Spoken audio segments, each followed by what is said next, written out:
নমস্কার বন্ধুরা, হাউসওয়াইফ মনিকাতে আপনাদের সবাইকে স্বাগত। প্রায় প্রতিদিনই আমরা ময়দার তৈরি বিভিন্ন জিনিস রান্না করে থাকি, আর তার জন্য ময়দা আমাদের ঘরে স্টোর করে রাখতে হয়।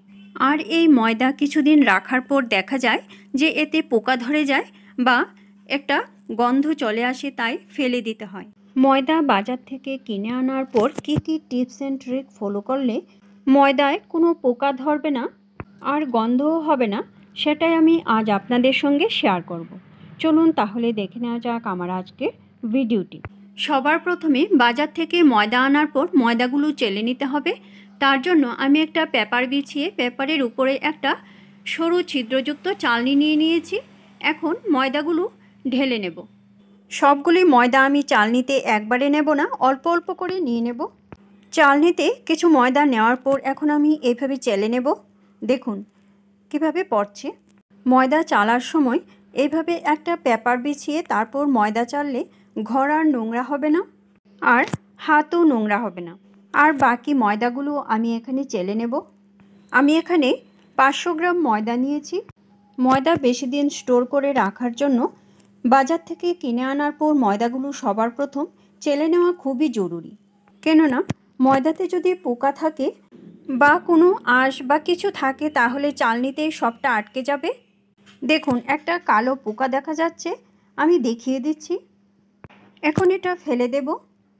এখন পেপারে যে ময়দাগুলো আমি চেলে নিয়েছিলাম, এখন পেপারটা দুদিক থেকে এইভাবে ধরে ময়দাগুলোই একটা বাটিতে ঢেলে নেব। দেখুন পেপারটা বিছিয়ে নেওয়ার ফলে টেবিলটা আর নোংরা হয়নি। এখন আমি ময়দাগুলো বাটিতে এভাবে ঢেলে নিচ্ছি। আমার আর হাত দেওয়ার কোনো প্রয়োজন নেই। দেখুন পেপারের থেকে সবগুলি কত সুন্দর করে পড়ে যাচ্ছে। এখন পেপারটা ঝেড়ে রেখে দিলে অন্য কাজেও ব্যবহার করা যাবে, আর যদি প্রয়োজন না হয় তাহলে ফেলে দেওয়া, এটা অবশ্যই আপনাদের পছন্দের। এখন আমি একটা চামচ দিয়ে এভাবে ছড়িয়ে দেব।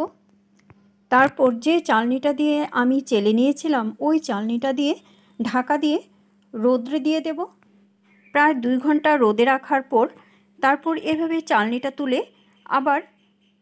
আবার ময়দাগুলি ভালো করে নেড়ে আবার ঢাকা দিয়ে প্রায় 2-3 ঘন্টার জন্য রোদে রেখে দেব।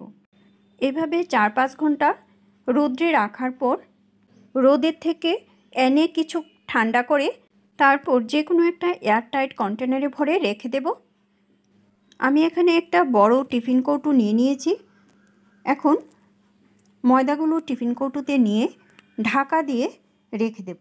এভাবে ময়দা প্রায় 2 মাস পর্যন্ত স্টোর করে রাখা যায়। ময়দা সংরক্ষণের এই সহজ সরল পদ্ধতিটা আপনাদের কীরকম লাগলো সেটা কমেন্ট বক্সে অবশ্যই কমেন্ট করে জানাবেন। এছাড়াও ময়দা স্টোর করার আরও 2টো পদ্ধতি আছে, সেটা জানতে হলে কমেন্ট বক্সে অবশ্যই কমেন্ট করে জানাবেন। আমার চ্যানেলের নতুন দর্শক বন্ধু হয়ে থাকলে চ্যানেলটা সাবস্ক্রাইব করে আমার পাশে থাকবেন, আর বেল আইকনটা অবশ্যই প্রেস করে দেবেন। কেননা আমি চ্যানেলে নতুন কোনো রেসিপি দিলে রেসিপিটা আপনাদের কাছে খুব তাড়াতাড়ি পৌঁছে যাবে। আপনাদের যদি কোনো রেসিপি দেখার ইচ্ছে থাকে তাহলে কমেন্ট বক্সে অবশ্যই কমেন্ট করে জানাবেন। আমি সেই রেসিপিটা আপনাদের সঙ্গে শেয়ার করার চেষ্টা করব। আবার আসবো নতুন কোনো রেসিপি নিয়ে। ভালো থাকবেন, সুস্থ থাকবেন। ধন্যবাদ।